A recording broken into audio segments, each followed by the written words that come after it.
आगे बढ़ जाएगा। आप पाखंड के अंदर में करोड़ों रुपए खर्च कर दो, मट्टी भोज के ऊपर में आप पूरे खड़े कर दो, आप बहुत बड़े मतलब 5 गांव को जिमा दो, आप गरीब हो गए, आपके ऊपर में कर्जा चढ़ गया, आपकी जमीन बिक जाएगी, आपको कोई पंचायती के अंदर में सेंटर में बुलाने वाला नहीं है। और आपको ये खड़ी खोटी खड़ा कोई आदमी भी नहीं है जो आपको ये कह सके कि ये फालतू के खर्चे मत करो और इसका पैसा बचा करके अपने बच्चों की शिक्षा के अंदर में लगाओ। हम जब बच्चों की शिक्षा की बात करते हैं तो हमारे पास पैसा नहीं होता है, कहते हैं कि सर टाबोन हेर में कटो पड़ाओ खर्चो बढ़ो गए। और उसी परिवार के अंदर में किसी की मौत हो जाती है तो 5 लाख रुपए 7 लाख रुपए आप खर्चा कर देते हो, फिर वो पैसा कहां से आता आपके पास में? और 5-7 लाख रुपए से तो आपने बच्चे को कंपटीशन करवा करके आप पता नहीं कहां पर पहुंचा दोगे। इसी प्रकार आज कंपटीशन का जमाना है, आज जमाना ज्ञान युग है। इस ज्ञान युग के अंदर में जो ज्ञान प्राप्त कर लेगा वो शक्तिशाली आदमी बन जाएगा। हमारे जो संविधान निर्माता थे डॉक्टर भीमराव अंबेडकर ने कहा था शिक्षा शेरनी का दूध है, जो पिएगा वो शेर बन जाएगा। आज के जमाने के अंदर में जिस परिवार ने शिक्षा रूपी दूध पी लिया है उस परिवार के अंदर में शेर निकलने शुरू हो जाएंगे। यदि आप असली अपने परिवारों से शेर निकालना चाहते हो तो आपके परिवारों को शिक्षा रूपी दूध पिलाना पड़ेगा। यदि आप शिक्षा रूपी दूध नहीं पिला सकते हो, अपने परिवार को अमल का दूध हो, तो आपके परिवारों से अमलदार निकलेंगे, शिक्षा शेर नहीं निकलेंगे। आप अपने परिवारों को यदि दूसरे प्रकार के पाखंड के अंदर में मिला रहे हो तो आपको पाखंडी पैदा होंगे परिवार के अंदर में, आप कहीं वैज्ञानिक पैदा होने की मत सोच लेना। हम यहाँ से रामदेवरा पता नहीं कहाँ की पैदल यात्राएं कर देते हैं और बाद में छाड़े पड़ करके और 3 दिन आकर के पड़ जाते हैं, काम नहीं करते हैं।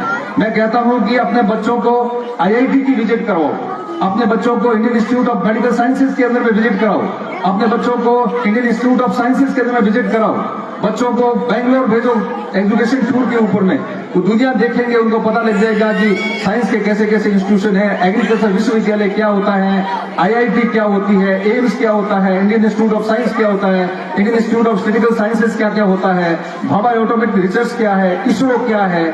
हमारे बच्चों को ऐसे ऐसे इंस्टीट्यूशन में भेज करके उन बच्चों को दिखाओगे तब पता लगेगा कि अच्छा गांव के लोग यहाँ भी पहुंच सकते हैं, कंपटीशन करके मैं यहाँ भी पहुंच सकता हूँ एक दिन। तो फिर बच्चा के मन के अंदर में प्रेरणा आएगी। जब बच्चों को पता ही नहीं है कि कहाँ जाना है तो बच्चे कैसे जाएंगे? हम बच्चों के लिए उस प्रकार का पैसा खर्चा नहीं करते हैं, उनको कहीं टूर के लिए भेजते हैं, उसके साइंस के वालों के चक्कर में उसके संपर्क में नहीं लाते हैं, तो हमारे बच्चे तो फिर यहीं रहेंगे, अमल खाएंगे और वो चाय पियेंगे, बीड़िया पियेंगे, हुक्का पियेंगे और वो पाखंडी बन जाएंगे।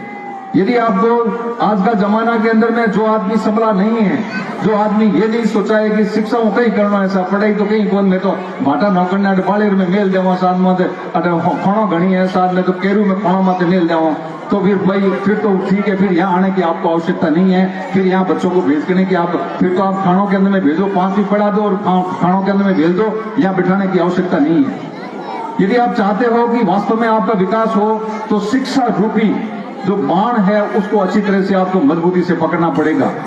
यदि आप शिक्षा रूपी बाण को ठीक से पकड़ करके उसको आत्मसात कर लेते हो कि मुझे अपने परिवार की शिक्षा के लिए सब कुछ जो भी करना पड़े करूं, उसके लिए मुझे कहीं भी कंप्रोमाइज नहीं करूंगा, बाकी खर्चों को मैं कंप्रोमाइज कर दूंगा, बाकी खर्चों की तरफ मैं ध्यान नहीं दूंगा, वो खर्चे 0 हो जाएंगे, कोई बात नहीं। रोटी यदि आधी खा रहे हैं तो आधी से काम चल जाएगा, उसमें से थोड़ा कम कर दो। धोतियों फाटड़ो है तो फाटड़ दो, कोई बात नहीं, उसे कोई फर्क नहीं पड़ता है। यदि फाटे धोतिए का आधी रोटी खाने वाला आदमी भी अपना पैसा बचा करके अपने बच्चे को कलेक्टर बना देता है तो उसके बाप को कल स्टेज के ऊपर में बुला करके 100 आदमी साफा बनाने के लिए तैयार हो जाएंगे कि तो कलेक्टर साहब रो बेटो ऐसा बिल्कुल एकदम उसको आपको आप याद आ देंगे। तो ये जो आपको जो सोचने की जरूरत है, बच्चों को भी चाहिए कि वो अच्छी संगत के अंदर में रहें।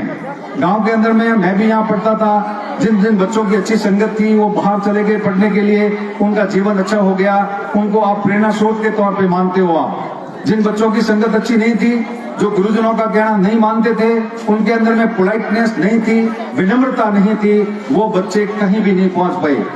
बच्चों को समझ में आने की आवश्यकता है कि विद्या ददाति विनयम, विद्या ददाति विनयम। बच्चों में मेरे साथ में रिपीट करेंगे सभी, विद्या ददाति विनयम, ये क्रक्स है आपके जीवन का। यदि विद्या प्राप्त करने के बाद आप विनम्र व्यक्ति नहीं बनते हो और बटन खोल करके चलते हो और मार साहब हम याकड़न बात करो, गाँव वाला हम याकड़न बात करो, गाँव वाला कोई कहे कि छोरो ठीक चलो रे, और छोरो गाँव वाला जो आदमी मुंह तोड़ देते हो आप लोग, थोड़ो कम लियो, थोड़े बाप रो कम लियो, तो इसका मतलब है कि आप अपने खुद के पांव काट रहे हो। आप ये सोचना कि आपके अंदर में ये जो घमंड है, जो थोड़े दिन का घमंड रहेगा, ये आपका 20-22 साल की उम्र के बाद में जब घरवाले बोलेंगे कमा के लेके आ, और जब आपका घमंड के अंदर में आप कहीं पहुंचोगे तो आपको कोई भी नौकरी के अंदर में नहीं लेगा, कोई धंधे में नहीं लगेगा। लोग कहेंगे वो घमंडी छोरा, तो हम रुको यहाँ पर है।